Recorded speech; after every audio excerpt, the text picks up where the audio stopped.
with the lifestyle series of the podcast.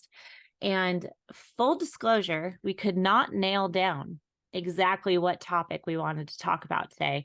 But I think Stephen and I went through like short snippets of at least like 6 or 7 over the last like 5 minutes or so while we were trying to figure out what we were going to run with.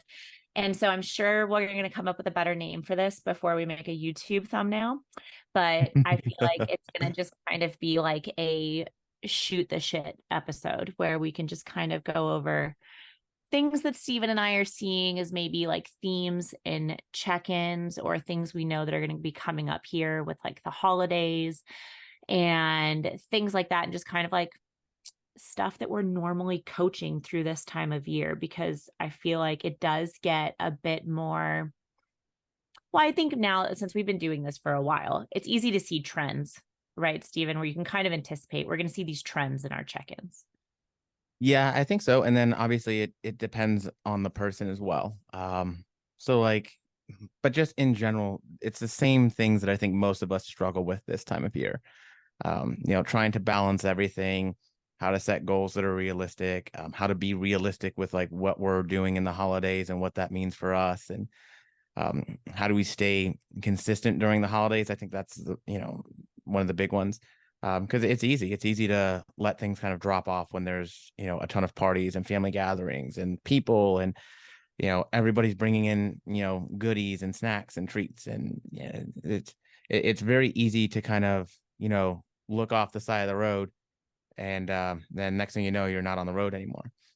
Which, like, if you're here in Florida, might be okay, but I remember in Tahoe there was like this one little 2-lane road, and there were no like catches on the side, so if you drove off that road, you were screwed. Yeah, not a good idea here in Colorado. Like you might either run over a cow or off a mountain. So, yeah, I mean, that was kind of when we were going through topic ideas. One of them that I had on there was like setting realistic fitness goals through the holidays. And I feel like it kind of just extends towards the end of the year, because this can kind of end up being like a black hole for 2 months of the year leading into January, where we're close enough to the new year that there's that feeling of like, it's not that big of a deal if I don't keep this as a focus right now.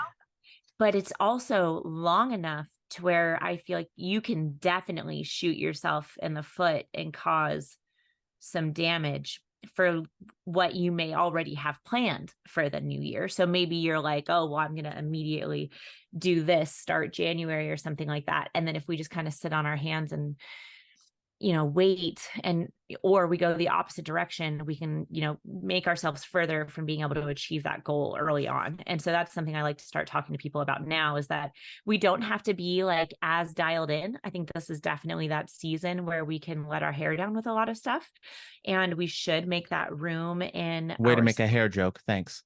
I'm going bald. Excuse me, I see plenty of hair on your face. No, And that's not where I want it. but thank goodness you can grow a good beard though, right? Because what if you were balding and did not have the hair you wanted on your face, and you were just losing all of it? I mean, I suppose I would just have to come to terms with the hand that life had dealt me. No, I feel like you would handle it well. You'd find a way. only when you guys are looking. I'm literally throwing a tantrum every time the camera's off. Oh no. Well, so when it comes to, let's run with that. So dealing with the hand that's dealt to you, right? So like if somebody comes to you and they're just like, holy shit, I have 3 Friendsgivings, 2 work parties. I'm traveling out of town to see my husband's family. I have to go see my grandmother here. All of these things are happening. I'm busy every single weekend and I have no control over anything that's happening. What would you say? I would say, how the hell do you have 3 Friendsgivings? I barely have time for like 2 friends, much less Friendsgivings. When I hear about people who have them every weekend, I'm like, you have that many friends? Like, yeah, I don't have that many people to go hang out with. I have very few. And I feel like in different story, different option. I feel like most of your friends as an adult tend to be friends of convenience.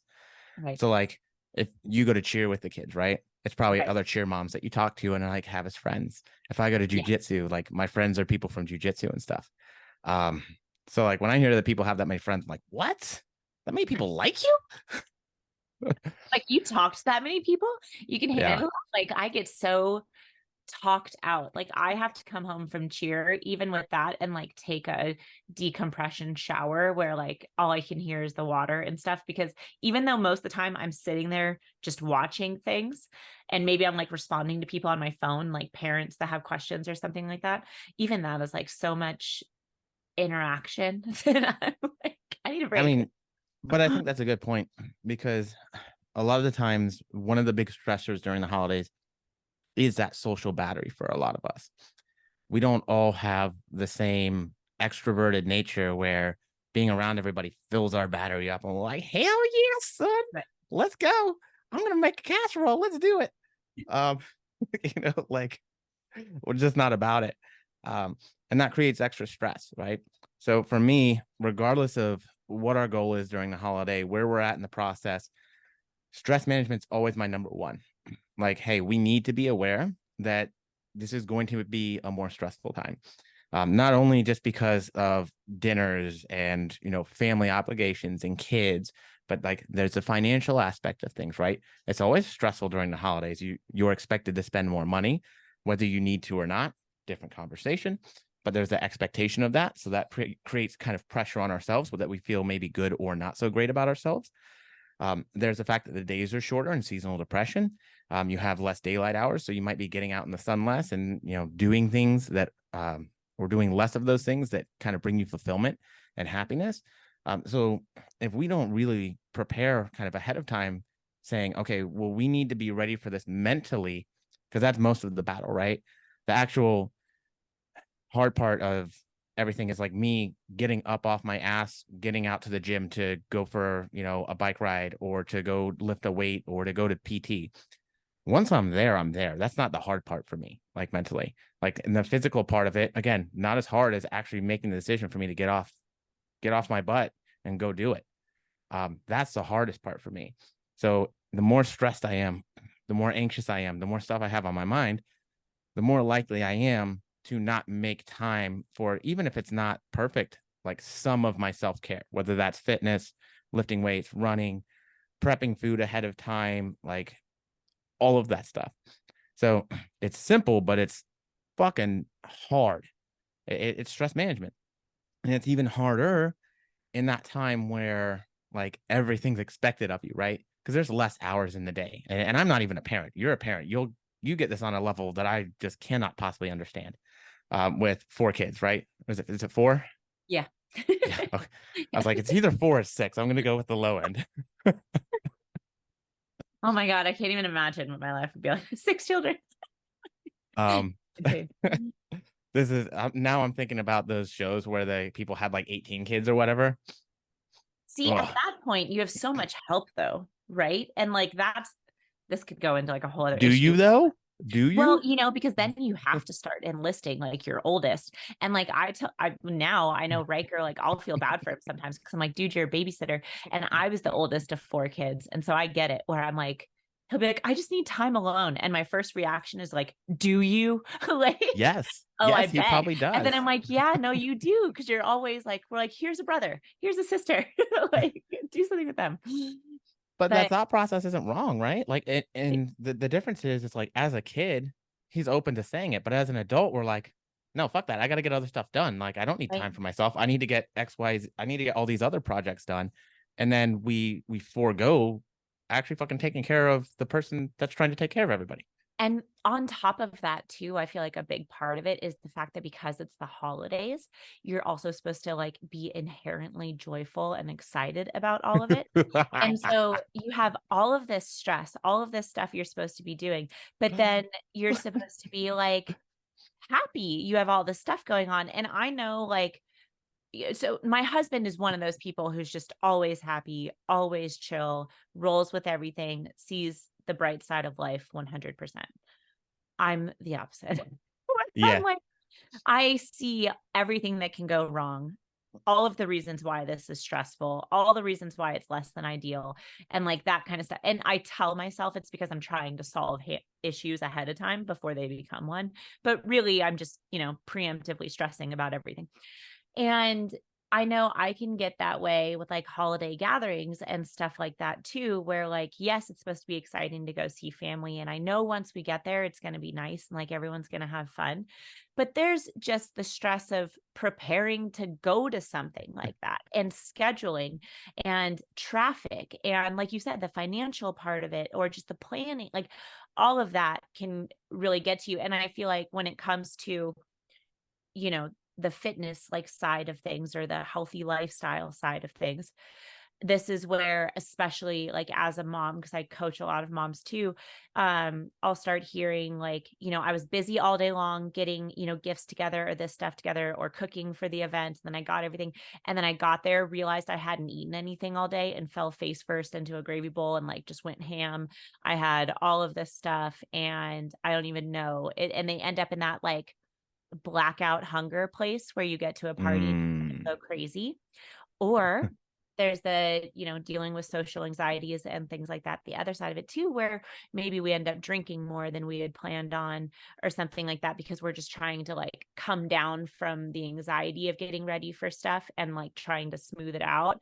And then we end up in a place that we didn't want to be. And so I feel like that goes back to trying to find better ways to prep for it so that we don't end Mm. up in that place where we've lost control. Yeah, and again, everybody's different with that, right? So you have to understand and know yourself well enough to be like, okay. And so that takes some amount of being able to take a step back and be objective with yourself and have that introspection, right? Of saying, okay, I am anxious. I am overthinking things. I am feeling overwhelmed. What is causing this? And is putting more on my plate more or less beneficial right now? And of course, Right. a lot of us will say, well, you can't always take everything off of your plate. Well, yeah, maybe not. And maybe there's social pressure and expectations of you there. And if you have kids, there's differences for sure. Um, but there will be some things that you can probably cut out. There will be some things that you can decide yes or no. Because even if things aren't perfect, one of the real goals for the holidays and during the holiday seasons should at the very least be to like, keep your head out of the water, right? It should be able to stay afloat, not sink. And so if you're not mindful enough of those things, like it gets real easy to sink. Be aware. Like I don't overextend myself during this time of year. I'm not like, oh yeah, I'm gonna make all these parties. Nope. You know what I'm doing? I'm going to my in-laws up in New York for Thanksgiving, and then I'm gone for 2 weeks and Christmas for my honeymoon. We got one family gathering. That's it. Yeah. Um, you know, normally we pick. So, if we do Christmas up there, we'll do Thanksgiving down here with my family. We don't overextend ourselves because we're both have that social battery and we know that. So we make sure that because we have other stuff that's important, we have to make sure that we're available and able to handle our clients, that we have the mental capacity. Obviously, coaching requires some emotional capacity too. I mean, at least if you want to do it well, I think. Right. Yeah. So if your battery's on empty all the time, like how do you do that? How do you work? How do you, manage to be there for your spouse or your significant other? How do you manage to be there for your kids and mindful of what they need? Like it doesn't happen. And I know, especially because, yeah, you're supposed to be joyful. You're supposed to be giving. You're supposed to do all this stuff outwardly. It's almost like, what's this guy talking about? What a dick. He's talking about thinking of yourself during the holidays. Like, yeah, but how do you do anything for anybody else if you're not okay? Well, that and like, I mean, I know, look at trying to plan, if I'm trying to plan something for like us to go do with the kids that is like holiday related or something. And if we've overextended ourselves throughout the week where we've had all of this shit going on and I'm already like getting towards the end of my rope. And if I haven't taken care of those things for myself, it's not super fun getting out the door to go to this thing because then we're yelling at each other and we're frustrated and we're like, I don't even want to do this. And you like get to that point. And so then it's like, well, then why did we load it this way? So then because we can't always take everything off. And it's funny because I was talking to somebody about this recently where I feel like my reaction to that kind of stuff is that I like to load a lot of like certain kinds of things into my day or like onto my plate and my schedule and stuff because then at least I can look at like those things and be like, well, you picked up this hobby, you started this, like it's supposed to be joyful. And that doesn't mean it's always going to be perfect, but like I feel like in that way, then I've filled things up in a way where I'm checking some boxes for myself that make me feel fulfilled with it, you know? Yeah, and there's definitely a difference between like doing things that refill your cup versus doing nothing. Like Yes. that, like there's some days, yeah, I want to do nothing. I don't want to do something that necessarily fills me up. I just want to do something that's mindless and easy and like, yo, I'm a veg out and I'm gonna watch some TV. Like I just realized they released a remake of Stephen King's The Stand. So maybe I just want to watch that. I don't want to do anything else. But other days I'm gonna be like, hey, I'm a little drained, but I know going to jujitsu, rolling, hanging out, seeing people will help me to kind of get some of my frustrations out and maybe help me fill my cup a little bit more. I know that maybe learning a new song on the guitar or bass, will help me to kind of do my thing and it'll let me zone out and kind of maybe even disassociate a little bit from stuff. Maybe it's playing with a dog. Yeah, like there's a million things. It's individually dependent, but it all comes back to that same thing. Like if you don't have any bandwidth left, how are you going to navigate all the other stuff? Like, how are you going to plan to, meal prep? How are you going to find the time and energy to do that if you have no time and energy left? So you almost have to be aware of like, okay, I need to quarantine off some time for me, like selfishly and rightfully so. You should be like, side note, I think we're all inherently selfish, at least to some degree. I think it's It's like a survival. survival mechanism. Yeah, you have to have some aspect of it. Yeah. So, I mean, we act like it's this terrible thing, but no. Like all things are probably good in moderation, right? Right. It's just what degree we allow that to, but it's the same thing. We feel so guilty about that, about taking that time to do what we need to do. But that also means that like it's a difference of being busy versus being productive. And so Yeah. I realized this a very long time ago with ADHD and like making it through my graduate degrees with, being unmedicated and all that other kind of stuff, is that I could try and just power through something. Or, and it would take me hours and hours on end because I wouldn't get anywhere with it. Or I could take 15 minutes off when I started getting burnt out and my brain wasn't working on it anymore. Take 15, 20 minutes, go do something else, come back, and then make the same amount of progress that I would have made in 2 hours in 30 minutes. Right. So I saved myself one net hour there because I was mentally and emotionally more able to focus on the task and do what needed to get done, that I was so much more productive. Like, so the time away was moot. It didn't actually negatively impact us, Right. which most people, they get freaked out about that. Like, oh no, I can't take time to meditate. I can't take time to, take myself on a date and make myself feel special or to, do something for me. I have all these other things. And then my other question is like, that follows that up is cool. Well, if you're always doing all those other things for everybody else, how well are we actually doing them?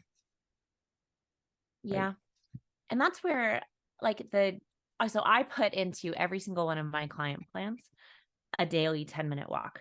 And like I list in there that I see it as like non-negotiable unless it's raining because like nobody likes water on their face. Ew. And so that's when I'll give someone a pass.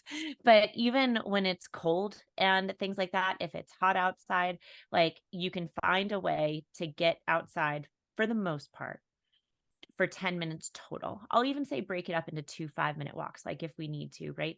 And I feel like sometimes that can be the thing.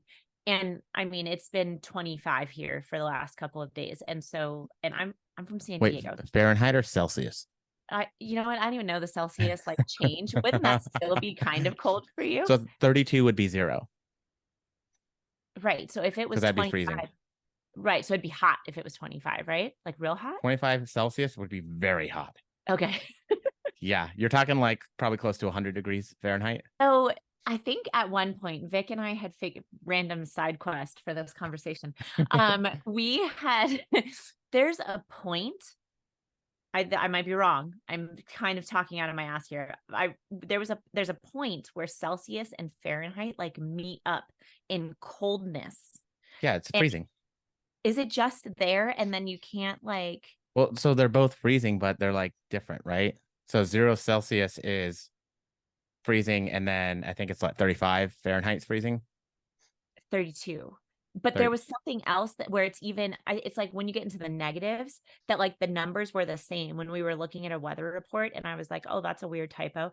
And then somehow we ran down this like weird research hole of it. And now I'll have to find it and see if I can figure Keep it out. talking. I'm about to hit up the Google machine.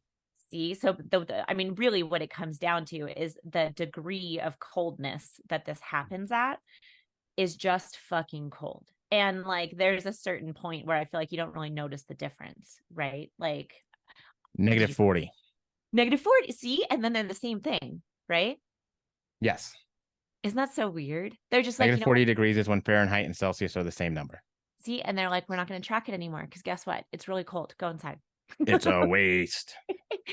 And so when my first New Year's that we came out here to Colorado, when Vic and I first got together, we were in Breckenridge, and it was Ooh. -52 when we went outside to go bar hopping. And I was like, this is the dumbest shit I've ever been a part of. And when the first bar we went to had a $100 cover fee, and they were like, no, let's go to the next one. And I looked at him and his sister and I was like, we're going here. I'll pay for it. I was like, I'm not walking to the next bar. Like, we're done. Going back to walking when it's cold. So I think that it's one of those things where, especially if you need a reset, either maybe you're in the middle of a holiday party or a dinner, or you're in the middle of a work day and you are having problems getting to the sunshine after work. Because I think today is the last time in Denver that we're going to have the sunset um at 6 o'clock. From here on out, it's going to be sooner and sooner. And so I think that it can be a really powerful thing, even when it's cold, to be like, I'm going to put my jacket on, I'm going to step outside, and I'm going to feel the coldness and like feel that air in my lungs. And I'm going to go for a quick walk. And it sounds so simple and like ridiculous, but I feel like it helps fill up that resiliency cup too, where it's Yeah. like, well, other people would not choose to do this, but I'm the kind of person who goes for a walk because I said I was going to go for a walk.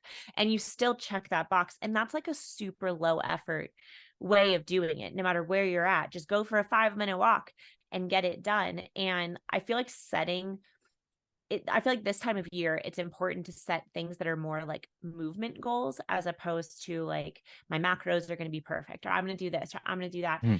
It's so much easier to just say, I'm going to move my body. And I always like to add on like the joyfully piece, because you don't have to go and kick your ass every single day. It can just be, I'm going to like joyfully move my body one way or another and get that done. And that can help bridge us from here to January 1st, when even though it's cold and it's dark, everybody all of a sudden gets super excited to hit their goals. It's interesting that you make that delineation, because I don't think that I think about that in that like mindset, the mindset of I feel like I have to move my body. And if that's automatically goes to the, oh, I have to like do something really hard, like, because that's definitely not the case. It's just like that came off as an interesting thought to me. I was like, wait, why does it have to be negative? Like, why can't we just move because it feels good and because we like it? Right. And I Right, feel like that's part of getting it like used to this stuff, right? Like I coach right. a fair amount of people where they exercise because they want the results of it, but not because they've found that joy in the movement. Yeah, and I think that's one of the big things that I try and find, or like encourage people to find. Like, Right. hey, we're gonna do cardio sessions. Like, okay, well, what do you want me to do for cardio? Like, well, these ones tend to be pretty low impact and don't really, hit recovery. Like if we go for a walk or we do incline treadmill or something like that. But like, what do you like doing? Do you like swimming? Why don't we just swim? Do you like Right. going out on your road bike? Well, why don't we do that? Shoot, I used to do that in preps. I would literally take my bike and I would ride it across the one of the bridges in Tampa Bay and back. I was doing a lot of cardio, but I enjoyed it. It wasn't terrible. It was nice. I was out on the water. Like, you know what I mean? It gave me those things. What if it's rollerblading? Like, come on, bring back the 90s, dog. What was that one with the street sharks that were on rollerblades that were like superheroes? Yes, I know what you're talking about. Oh, the first thing in my mind was Sharknado, which is obviously wrong, but I can see the shark in his board shorts. I can Oh see yeah. it. We just dated ourselves for sure. I, I'm Um, okay. I'm okay with that. I like I being old, man. I'm fucked up all the time. I'm okay I with being old. right. I mean that's my thing with like fitness classes too. I feel like they can get like beat up a lot where it's, people will say, "Oh, I know I should be doing something else," or like something like that. I'm like, fitness classes, especially this time of year, I feel like you start to see maybe they're not so packed, and that might be the best place to, or best time to start up with it if you've ever thought about it, because it'll be easier to find a spot. But also like people form really like strong communities when it Yeah. comes to that kind of stuff. And then it becomes something where it can be nice because maybe you don't want to show up for your class today for you. You're like, oh, screw it. But it's like, oh, but I told Jessica that I'd see her there today with, the shirt I was going to give her or something like that. And then you end up having this person, that's meaningful to you and that makes you want to go with it. And so I think this time of year is when it's a really good idea to lean like into those kinds of things. Like it works out really nicely that the program I'm doing right now has us testing 1 rep maxes like Yeah, I I think saw that. last week.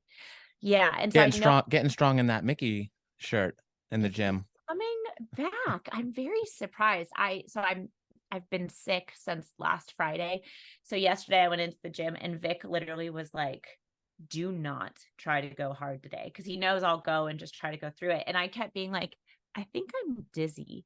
And he was like, don't go squat, because he knew I had heavy squats.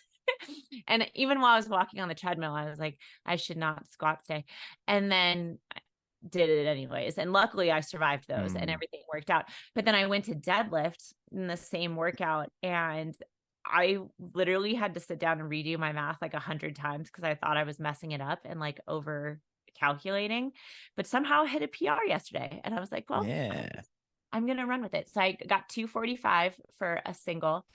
And my goal, Vic is 260. So I want to be able to pick him up by the end of the year. Okay. You know, he's not a barbell. Like the way that his weight is distributed, like if he goes out cold, like it's gonna be way harder than that barbell. Right, right. A little bit harder. So I'm going to have to keep progressing. And it's funny that you say that, because that's something that, like, because I was in the Navy for 6 years. And I mean, it hasn't been that long that women have been active duty and on ships and like things like that. And that was always something shitty that men would have to say if they were like that kind of guy who had a problem with women in the military. It would be like, what are you going to do if something happens to me? Like, how are you going to get me, pull me somewhere, or carry me somewhere or something like that. Be like, I'm And not. I'm just gonna ride your corpse. I'm just gonna float on it. I'm just gonna run. Um, right. I won't. You're down. Bye. No. So that's something that, I got out in 2015. So it's been longer that I've been out than I was in, and it still gets me. And so I'm like, all right, I have to be able to pick up his body weight, and then I'll keep going so that hopefully someday I could also like drag him somewhere. Yeah. And I think I, it's easier to pull than push. to pull that. Yeah. Oh yeah. Yeah. Because pushing would be terrible. Oh yeah. And can you imagine like a poor unconscious person's body if you were trying to push it? Just try and roll them. Just rolling in a ball. Well, we're But way off path now. right, right. So strength goals, back to that. That's one where I feel like if you set something where it's like, okay, well, I want to try and get stronger over the next little bit. Well, if you go to a party and you have extra carbs via delicious desserts, then like we're going to use that for our fantastic workout, or like we're going to pour that into stuff. And it, I always get nervous because I don't want people to go to the like, oh, well, I have to earn my treats or something like that. But Ooh. it's a good way to be like, well, I'm going to put it to use. It's not going to be something I'm going to sit here and beat myself up over. I'm just going to go use it tomorrow Yeah. if I have a little extra on hand, and this is a good time where if we're an endurance person, I have a client who just ran her first half. She's going to be we're running her first full in April. And so it was like, well, we're going to build up like easy miles now while we have the holidays, so you don't feel like hammered ass where you're not recovering well and stuff like that. So we'll do easy miles until the new year, and then that's when we'll really drop the hammer and go crazy. But choosing things where like it's like what you talked about with the biking by the ocean and stuff like that. Like I love long runs. Like that actually, that makes me happy to just set a speed and turn on like a podcast or something like that. And just there's times I'll go out for, say, I have like a 12-mile run or something. By 4 miles, I'm not paying attention to where I'm at. I'm not like watching things. And then I'll look up and be like, oh, I'm Oh, back. I'm in a dark alley. Hello, new friends. See, that's the problem with Colorado because I end up where I live. I run amongst like cows and just fields and stuff like that. So it's like a whole other issue where I'm like, oh, if I needed to scream right now, nobody but the Mm, cows would hear me. yeah. Like, who's going to find me? But I mean, that also brings us, and going back a little bit further to this point of, I feel like so many people get so negative about individuals that go to the gym for social interaction. And I never understood it. Like, who cares why they're there? And what, they did 3 sets and they talked a lot and they had friends. Like, dude, like, good, they have friends. That's another piece of the puzzle. Like, social interaction for human beings is a piece of our like psychological health. Like, it's important. So if they go to the gym, they get some semblance of movement and exercise and they get a lot of social interaction. Good for you. Like, that's a good thing. That's not bad. Put your phone down, stop talking to people, getting a good jaw workout. Like, good, good. I'm glad you are. Like, you're here. Right. You busted through some barriers right there, just making your way in the door. Like, hell yeah, dude. So I think that social component is also really important. Obviously, when I talk about like jujitsu, the social component is a big component of, why I enjoy that so much. Um, and creating those friendships and relationships through that stuff, which obviously it takes a lot of trust to let somebody put you in a position where they could literally like end you, right? Right. Um, so we don't necessarily have that same thing with the gym, but what's wrong with that? Like, there's no reason you should be aversive to that. Like, lean into that. Anything that gives you a reason to go be around people that get you or that you enjoy spending time with, that's awesome. That's a good thing. So, that goes into, it doesn't have to necessarily be for reason A or reason B, right? Anything that gives you a positive benefit in terms of your activity, your physical health, and if it gives you positive benefits in terms of your mental health as well, like, that's a good thing. You should lean into it. Yeah. And anybody who disagrees, great. I'm glad that you disagree. So, I mean, you brought up two good points. One that I feel like I will hammer to death over the next 8 weeks is Halloween's that over. No more hammering to death. well then I tried to come up with like a Christmas cookie pun, but I couldn't. So Ooh, Christmas moving on. hammers, little hammer cookies, Oh, little and you can elf. put parachute pants on them to like double it. Oh, see, we got there. Um, so anybody who's going to give you shit or be the guy who's going to be like, oh, good thumb workout or good jaw workout or something like that, like, shut up, Frank, or whoever you are. Like, why are you Shut still up, grumpy? Chaz. Yeah. Like, what are you grumpy about that you're taking out on me and my friends and my nice day here? And like the other side of it, or the other thing that made me think about is like, I think sometimes, I've talked to clients before where they'll say that they're afraid to go into something like the weight room or like things like that. And they'll say like, there's always these like group of people where obviously this is their place and, they're all friends and they're talking. And then I feel like I'm in their way or like I'm taking up their room or something like that. And Yeah. like, they get afraid that like its own, like, I don't know, like it's their territory and you can't go be a part of it. And the crazy, like what I always try to tell them is that those people who are the ones who will stand in the middle, it drives me crazy when they stand in the middle of the whole Mm-hmm. table thing and they're all Oh yeah, talking, I know. move. But like, Or in front if of the you dumbbell rack. right, like I just want to put Oh. my weights down. Um, Generally though, if you do smile at those people and say hi or something, you will now become a member of their friend. Like you'll become the person that they smile at or something like that. Like gym people are generally super easy to kind of wiggle into like their circle of friends. I feel like if you're not a dick. If you're not a dick. But so I feel like for me, most gym people that I know, most people that like are in this industry, a lot of them were kind of like outcasts or whatever, or maybe they got picked on. Like, I wasn't necessarily a cool kid in school. I just knew people that could get beer. That's the only reason I had friends. I'm pretty sure.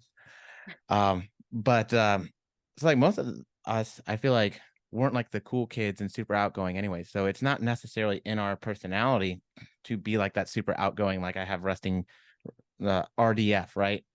Right. It's a male version, I suppose. Uh, but it's not that like I want to be rude or anything. It's that like one, I don't want anybody to think I'm creeping on them, and I don't want to be like a weirdo. Right. And two, I like oftentimes I'm not even thinking about anything else that's going on like outside of my own little ADHD brain. So, Right. you know, the idea that you know, people are gonna shun you out or just be assholes to you all the time. Honestly, I think most of us grew up as dorks and kind of dweebs, and if you've been through that stuff, very rarely do you want to make other people feel the same way. Right. That's what I always try to point out is like everybody is there because they're working on fixing something that they want to fix too. Like Yeah, that's where a lot of the motivation to be in the weight room roots from. Is there's some part of us where we're like, okay, well, if we just do this, I'll be cooler. I just didn't Like, want to be weak. Like I felt like if I was less weak, I would be less vulnerable. I'm better able to protect myself, and I don't have to deal with maybe some of the other stuff that I dealt with earlier on in life. That's why I started working out. I was like, okay, cool. Like, yeah, I just don't want to. I don't want to be weak. right. Yeah. And what's funny to me is like now I have people at my gym where, and we haven't even said anything more than like hi to each other and like things like that. But I have like 4 women that I can count on where we're always there at the same time. I'm pretty sure we all know each other's splits like at this point as we kind of like rotate in this like circle. And it's just there is like almost just so much that can be said in like a little smile or like handing each other a weight while we both have headphones and we're not going to talk to each other and we're like in our own world. But like you can form these little things and it's so much easier if you go into it with an open mind of like these people are not, they're not here to make my day worse. You know what I mean? Because nobody's at the Right. gym saying, oh, I can't wait to laugh at that person who's new here. You know, like I've never, yesterday actually, there was somebody who was, I didn't see what his attempt was, but I've never seen, we don't have a lot of power lifters. We have more people that actually will start like snatching really heavy bars and stuff where I'm like, oh, this is a crazy environment for you to be doing that. Like you might hit an old lady. Like, I saw a guy almost die trying to like snatch like 260 at my gym the boo. other day. I was like, no. That's how I wound up getting surgery on my shoulder because I went to snatch 110 pounds and I had already dislocated my right shoulder 4 times beforehand out the back, Mm. doing like different stuff. And I went up with the weight. And as soon as it came up, my shoulder went forward for the first time and completely tore everything. And it was the worst. They had to give me ketamine for me to allow a doctor to touch me because every time Ooh. anyone in the ER would be like, okay, we're going to look, I would like scream at them and lose. And Vic was just standing there like, sorry, my little Chihuahua wife, like here to He, attack everyone. he's a patient man. He is indeed. They had to, I'll never forget that. They had to bring the ketamine with 2 police officers and the pharmacist. So everyone could Yeah. sign the paperwork. And I was like, it's not going to work, is the last thing I remember saying. And they pushed it into that It week. works. And then the next thing you know, I woke up and I was like, I told you it didn't work. And Vic was like, look down. And I was like all wrapped up and they had fixed it. And I literally just went like, Hmm. and Yeah. so snatching dangerous, but there was somebody who like through my noise cancellation headphones all of a sudden I heard like a lot of screaming and I was like, what's happening? And like turned around to look and it was this group of people I've never seen talking to each other around a guy on a platform who was going for an insane squat. And like they all just came over and started yelling for him like in a commercial gym. And he ended up having to bail. And then like everybody went and was like picking up his stuff and like helping him and cheering for him and stuff like that. And so even like commercial gyms will catch a lot of shit. And I go to a Lifetime and it's like a very bougie commercial gym. And, you know, even there, like you see so much more community. And I think it's one of those things where you have to go into it with that, like, if you want to see community, you're going to see it there. Yeah. But if you want to see a whole bunch of bros that are taking pictures of themselves and like all of the girls are in matching outfits and like things like that, then that's all you'll notice, And so that was a big, big side quest conversation there. But my point Yeah. is, So go with friends. yeah, let me find extra reasons to be there. You Right. know, Yes. like look for positives, not negatives. Negatives will make themselves known. Like positives, you will have to have your little seeking goggles on. Um, and then obviously the other big thing for everybody during the holidays is food. It's the food. I think we all know a lot of that food is not calorie or macro friendly. It's not going to be something that especially if we've been dieting or we have a long history of dieting, or we're just one of those people where you feel like I look at food and I gain weight. Like we have to be a little bit more mindful there. And it Yeah. doesn't mean that you can't enjoy those things. It doesn't mean that you can't be realistic with them. But like if you're me, who was 5'10" and 135 pounds soaking wet when I dropped out of high school and when I was like 20 still, it's going to be different what I can get away with than what my wife can get away with. She doesn't have the same predispositions for me for body composition, body weight, that kind of stuff. And so I don't think it's a reason to say, oh, I can't do anything, because if you can't do anything, what ends up happening is you go overboard and you do everything. Right. But you do want to be, again, going back to like the stress management stuff, you want to be mindful and you want to say, okay, what's realistic for me? What can I work within that should be fine, that should be acceptable, that will allow me to continue to be, like I said, maybe it's even just my head's above water, right? Like, how do you figure those things out and how do you work through those things? Which for a lot of us, if we don't have any experience with that, it's like really tough. It's like, well, I don't know.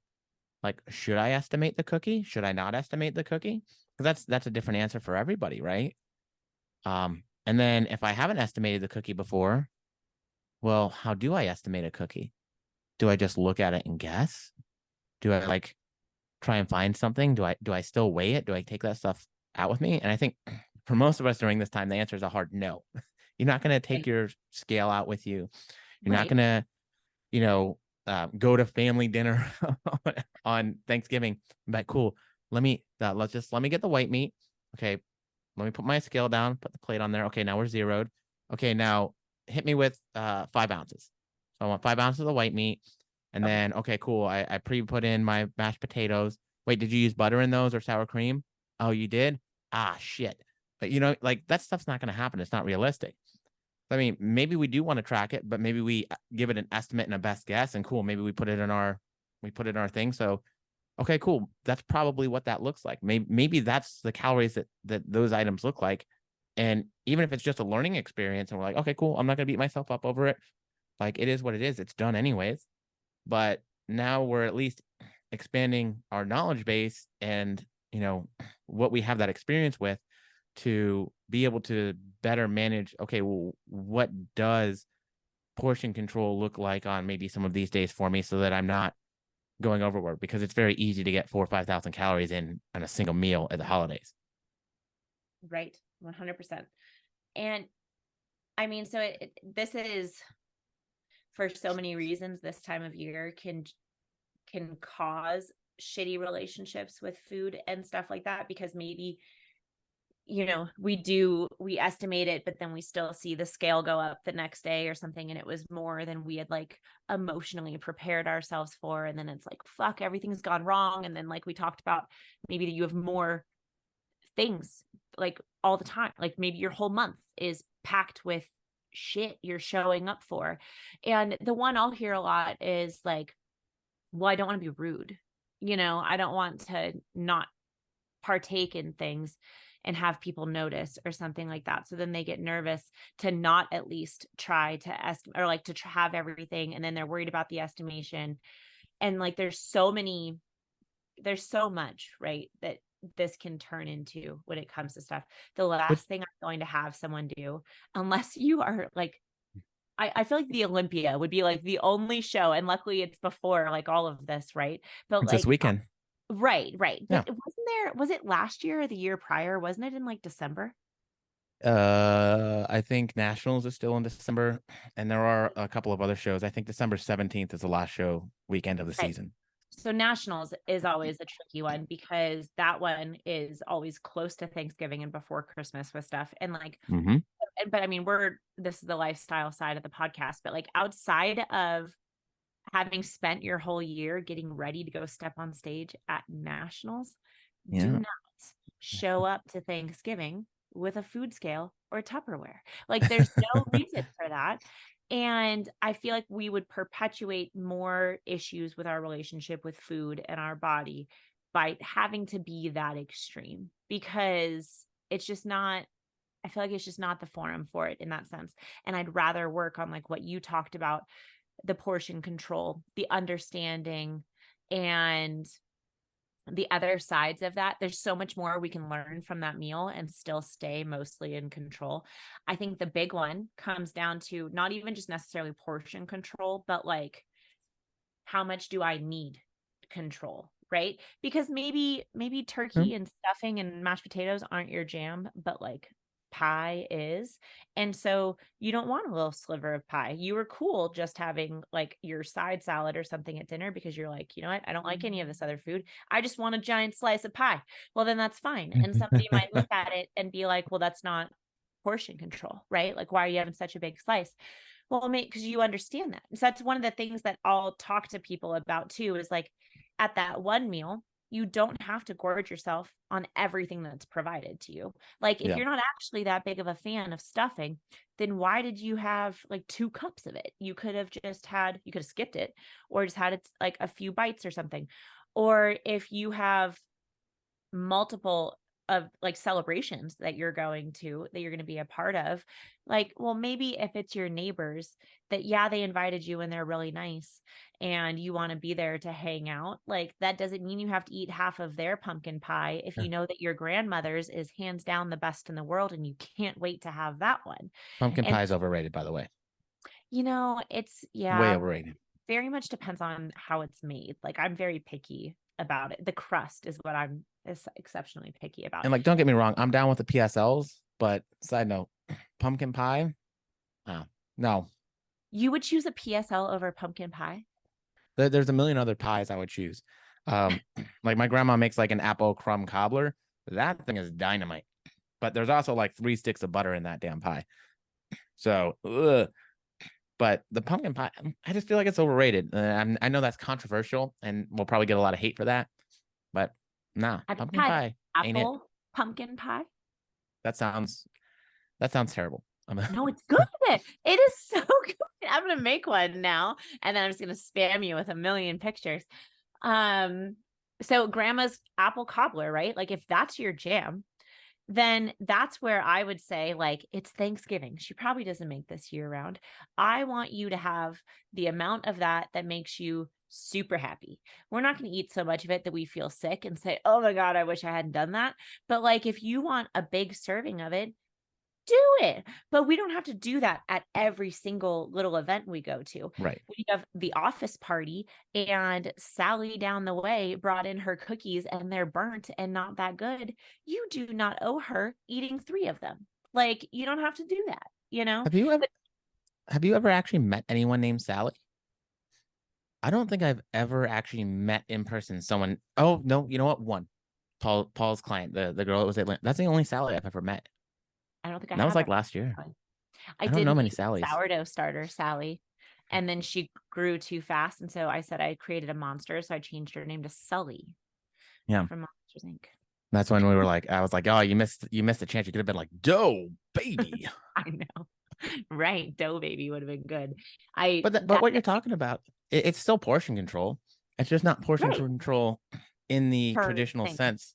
Like we're not like, okay, I'm gonna have this portion of protein and this portion of broccoli and this portion of this. You're like, okay, I'm gonna forego in this instance on maybe some of the more nutrient dense options and like the veggies and the lean, or maybe I forego the potatoes and the cranberry whatever stuff, and I do still have maybe the lean proteins and the veggies, but my extra calories I'm going to use to the thing that I really want. Yeah, because I feel like what ends up happening, whether, and this could go multiple ways, right?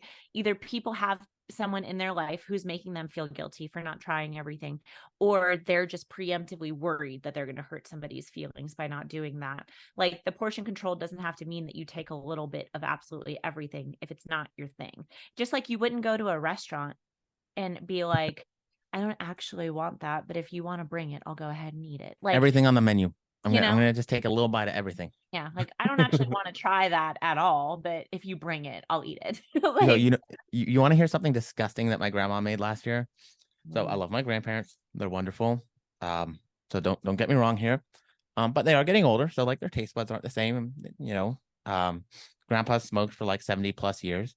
that'll do They it. they meant they made like this mint jello thing that literally just tasted like toothpaste. And I was like, yeah, I regretted trying it. I was like, I don't know why. I was like, I'm gonna try and do it. And like, no, I still regret it. But Jello with like fruit. No, I mean, it was like, yeah, like that kind of jello, but it was like mint and had like, it was not good, my friend. Like my grandma used to always make something like she called it ambrosia salad. Some, And yeah, ambrosia salad, I don't care for either. yeah, you know what killed me is she would put so much coconut in it that when I think about it, because now when I look at the ingredients of an ambrosia salad, I'm like, oh, I could see that I might like that. But she used to just drown it in so much coconut that all I like right now, I can feel the like powdery, weird taste in your mouth. That's all I can think about when I come to it. But you know, it's funny now that like she passed a couple of years ago, and then I'm like, oh gosh, is this a sign of how old I'm getting? That I'm like, should we make ambrosia salad? That is 100% a sign. Right. It's happening. I'm gonna find um a mint jello recipe and see if we can fix it. I don't recommend it. I do not. But also, isn't that like weird? Like the idea of feeling guilty because you didn't, and I get that that's a social thing, and a lot of us, depending where we grew up, may have that influence or not of the expectation of that. But like the expectation of you as an adult to eat or consume or to do something that you don't want or don't like seems wild to me. Right. Wild. Well, it goes back to like the clean plate club and the, you know, if well, that's what's for dinner, so you have to eat it and stuff like that. And as a parent, it's hard because I will struggle with that with the kids sometimes where like I lean more towards the side of like if they say they're not hungry, then they don't have to finish. And like if they don't like it, then they don't have to eat it. Cause I don't want to force things because I wound up with like a weight problem and then a whole host of issues with food and stuff like that because I came from a string of generations of people who would talk shit at like meals where it was like, why didn't you try this? Why are you eating that much? Like there was all that like focus. And so I feel like that's something that just is a societal like issue where everybody has to comment on what somebody else is eating and the amount of it and what it is and things like that. And so that was the thing I said a while back where I was like, I'll beat this one to death is like if somebody else is commenting on your food, it says more about what they are dealing with at that meal and it's nobody else's business. And like gaining the strength and the confidence to shut down somebody who's going to comment on your food choices at these meals can be a big part of all of this too, of leaving the meal feeling okay with yourself because you shouldn't be made to feel guilty for either choosing or not choosing to consume something at a meal. Yeah. Hey, oh, you want that food eaten? Hey, dude, you got a mouth. You got a belly, right? Have at it. I'm gonna do whatever the hell I want. I'm gonna do what I want. That's like but and it's funny because like when you say it out loud, and if somebody else says it to you, like, oh yeah, I feel guilty because I didn't do this. You're like, why? It's your body. Like, why would you feel guilty about that? I'm like, look, dude, sometimes, somebody makes something for me and it's not a hit. Like that's okay. Like, guess what? There's ways to be like, yeah, it's just not my goals. I think the problem becomes when you're like, how you explain it. And it's like, oh, I can't have that. Like that's when people really get defensive and pushy, I feel like, as opposed to when I'm saying like, I don't want that. Yeah. Like Yeah. it's completely different because now they're like, oh, well, you can't have it. Why can't you have the pie? But I made it special and I thought of you. Yeah. Um, and like it's so good and delicious and tum tum yummy yum. And versus like, no, I just don't want it. Like, oh, well, all right, cool. But You then, know? because it'll devolve it sometimes into like attacking the other stuff with it when it's like, oh, you can't have pie. Is that because you've been going to the gym more lately? Is that because you hired a coach? They're telling you can't have it, or like, and then it just turns into this whole like attack on like the lifestyle and things like that. And it's like, I think that at any juncture with exercise or with food choices and like things like that, coming at it, especially if you're trying to just stay in control with stuff, I think it takes your agency away in the situation if you choose to say the words, I can't. Right. Because no one's making that decision really, except for you. You chose not to have it. And so you chose not to have that quantity, like whatever it is. You're a grown adult, you're in Mm-hmm. charge here. And so I think it just keeps who's in control in mind more if it's like, oh, you know what? I already filled up on XYZ and I don't want that right now. Or Yeah. like, I'm just not in the mood for that. I'm full. There's like a million other things that you can go with it and it'll shut the conversation down more. And then, like you said, if they're like, but there's so much, be like, well, have at it. Leftovers. Why'd you make so much? Eat it. Like, It reminds me like I had a check-in today even, and they were like, hey, yeah, I went overboard for my friend's wedding. Like, I chose to do it. This is what it is. I know what I need to do. I gotta get back, let's get back to it. I was like, hell yeah. Like, I wanted to do this. Guess what? It's now, at least we're owning it.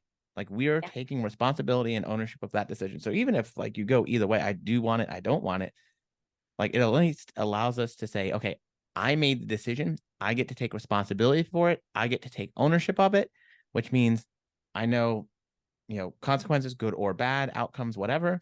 Now there's a different thing that has to, like, we have to deal with it.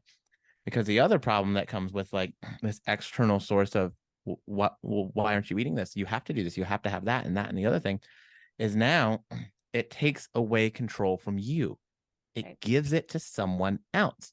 And if you're giving them control over like your weight loss, your health, your fitness goals, whatever it might be, like that's probably not the safest place to be. Like you as an adult, as an individual, probably want to be in control of those things. So whether you go in a direction that's going to be beneficial for fat loss or for weight gain or whatever you choose to do, at the least, if you own it because you wanted to do it, you're in control, which means you get to choose which way you're steering the ship. And that also, like, without getting too far into it, most people feel out of control with this stuff, right? They feel like I can't do this, I can't do that. They feel like all this stuff is out of their reach.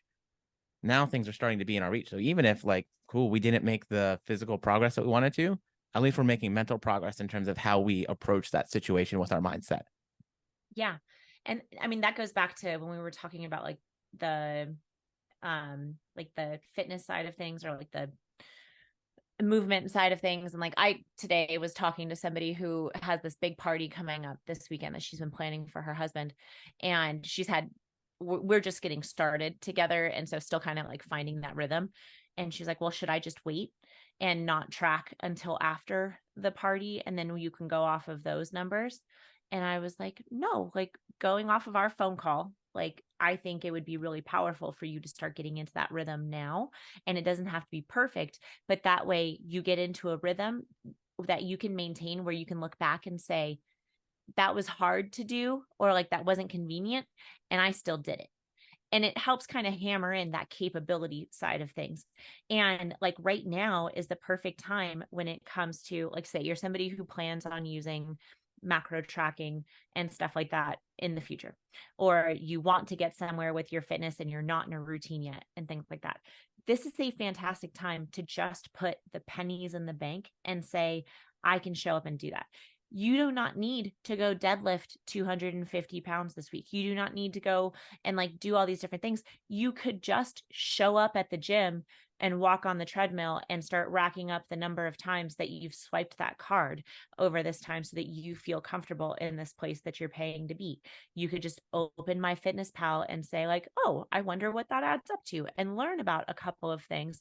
And this is a really good time to just get those reps in, essentially, and feel more comfortable with that stuff, so that when you are in a place where you're like, all right, there's no distractions, or like there's less distractions right now, I'm ready to hit the ground. It's not fresh. It's not new and something you've never done. It's something we've been like a zero entry pool wading in. Like, you might not be ready to swim yet, but we can still get our feet wet. Yeah, and I think it's definitely one of those interesting things when you talk about like just becoming comfortable with it, and become educated with it. Like and this is one of the weird things, and I don't know if you felt this way coming out of college. I felt it particularly in my bachelor's. I felt very educated, but I did not feel experienced, right? And so even though like in theory, I kind of had an idea of how to make it work and do stuff. And so for maybe a lot of you out there, maybe you listen to us, you watch the videos. And so in theory, you feel like, okay, well, yeah, I feel like I'm educated. I feel like I get it, but we haven't dipped the toe, right? We haven't started to like practice or to get that experience. And like you said, it's a great opportunity, because the truth of the matter is like, even if I'm coaching you, I don't want to know what you think your numbers should be. I want to know what you've actually been doing. Right. And sometimes that alone is like this really eye-opening thing. You're like, oh my God, I thought I was eating 1,800 calories a day. But now I realize that when I go out to eat, I order a dessert, I finish that, I get a glass of wine. Like, oh, I'm really eating way more, like significantly more than I thought I was. And so now, guess what? That this being able to see that long term, you're like, oh, so maybe I don't need to go as hard as I think I do to diet and make progress, right? Like that's a cool discovery to make that we wouldn't make otherwise if we didn't give that chance and say, let's see what I'm actually doing. Like, let's start putting into progress. And maybe it's one day a week, maybe it's a thing here or there, and we don't do it all the time, but we start dipping the toe in, we start testing the water, and guess what? Now we're turning what was just purely education before into experience, or possibly getting both if we haven't had either, right? So like those are both really cool aspects of saying, all right, I know it's gonna be annoying and it's not gonna be my favorite thing, and I might not like the numbers I see, and maybe they're not even perfect, but it's habit formation stuff. And that's how we end up doing this for like the long term, that keeps us in a good spot over time. I mean, I actually love having like new clients and stuff like that, where maybe they're not currently tracking routinely. If we have a call on like a Thursday or Friday, and I'm like, let's start tomorrow and track through the weekend. And they'll be like, weekends are usually like, a bit unpredictable, and they're definitely higher. And I'm like, cool. I want to see that. Like, and it's not because there's a right or wrong answer, or I'm going to say, oh, we can't do that anymore. But I would love to see the fact that like you still survive on Monday and Tuesday with those weekends happening. You haven't previously known what the numbers were. So let's find out. And sometimes it does come out where it'll be like 2,600, maybe 3,000 calories or something like that on a day where they went to brunch. And then later that night they went out to dinner, and there's like all this stuff happening. And then sometimes I'll get it and they'll be like, I'm so sorry, I know that's really high. And I'm like, your weight fluctuated half a pound after 3,000 calorie days. This is fantastic news. Right. Like, there's so much we can do here. And it's just getting that information. And so this time of year, actually, if you're maintaining weight and you're just learning about how your week kind of ebbs and flows with those calorie intakes and things like that, we can gather some really awesome data that's going to set you up to be so much more successful come January. But you still want to put the reps in. Like, a lot of Right. people will be like, well, I'm just not going to track. I'm like, well, I don't need it to be perfect, but let's get a roundabout number, because then we can run with that. Yeah. And it's definitely, I think a lot of people associate, oh, I have a higher calorie intake. That's bad. If you're maintaining weight and you have a higher calorie intake, that's friggin' awesome. I mean, yeah, maybe it's a little bit more expensive. You got to eat some more food, but that's awesome. That's good news. it's when we're having a really low calorie intake and maintaining weight. Like that's when we're like, oh, okay, we might need to do some prep work here. We might have a little bit longer of a journey is all, right? Right. But yeah, if you're eating out over the weekend and going overboard, but during the week you're on a little bit of, like, let's look at what the totality of that looks like long term, the average and stuff. Like, there's nothing wrong with that. So I think, this idea that we need to be afraid of seeing that number or owning it, like, dude, that number is what that number is. You know what I mean? If I got Right. $20 in my checking account, me not looking at it to see that there's $20 in there does not change the fact that there's $20 in there. Like, Right. if I go out and spend 40, I'm getting overdrafted. It's not going to matter. If anything, it's better for me to know that. So I'm like, oh, hey, do I need to do this? Yes or no? And now I can make that that conscious decision of whether or not it's worth it to me to do that still. Like, it's cool. It's just a little bit of data.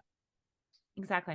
And I think a lot of the stuff that we covered, like, hopefully, sorry, I have to call. Oh man, I made sure almost the whole thing. The goal is that we want to use information to arm us Right. and not to scare us. And so, like you said, just hiding from it isn't going to change anything. But if your goal is change over time, we need to be armed with that information. Yeah, 100%.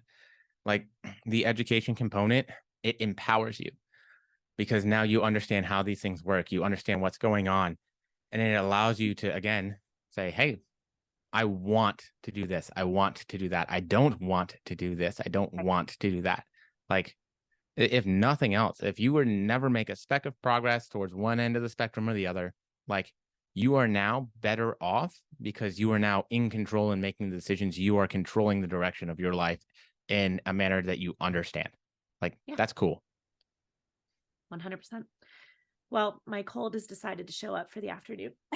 Perfect. I mean, I think it's about at that time. They're probably done listening to us anyways. They're like, we're tired of you. I feel like we're there. But what's fun is we covered a couple of different things where I'm like, ooh, we should dive into that with like future ones. So, I mean, I always try to say that at the end, is that if this conversation sparked anything where you're like, I want to know more about that, I want them to dive into this, leave us a comment, send us an email, anything like that would be super helpful. And then we'll keep that in mind. And then my current, let me check it actually while I'm talking. Ooh. So when I recorded on Monday, so we're up a couple. I had checked and I think we were at 2,969 YouTube subscribers. Nice. We are now at 2,974. So we've added a handful. But I really, really want to try and get us to 3,000 just to have a nice round number by the end of the year. So if you are listening to this and you're not on YouTube, if you could hop over to the Physique studio. Sorry, I'm like dying now. Now I want to see who's winning the subscription war. What do you mean? Between who? Between me and the podcast. Oh no, are we going to be in competition? I think we almost have to now. I'm at 3,770. Oh, well now, I mean, yeah. So now on your YouTube, you have to start sending people to us. Oh, my sad YouTube channel is at like 700. Oh my gosh, I don't know why I'm dying all of a sudden. But yeah, hit us up over there. Stephen, you close us out because I think I'm gonna like follow us on YouTube, follow us on Instagram, do all that kind of stuff. Like, share, comment, tell us what you like, tell us what you don't like, give us ideas of things you want to hear about, and have a wonderful beginning. Wait, is it even going to go out in the beginning of November? Whatever. Have a wonderful whatever part of the year that this comes out, part of that year. So thank you guys for listening, and we'll chat with you soon. Bye, guys. Bye.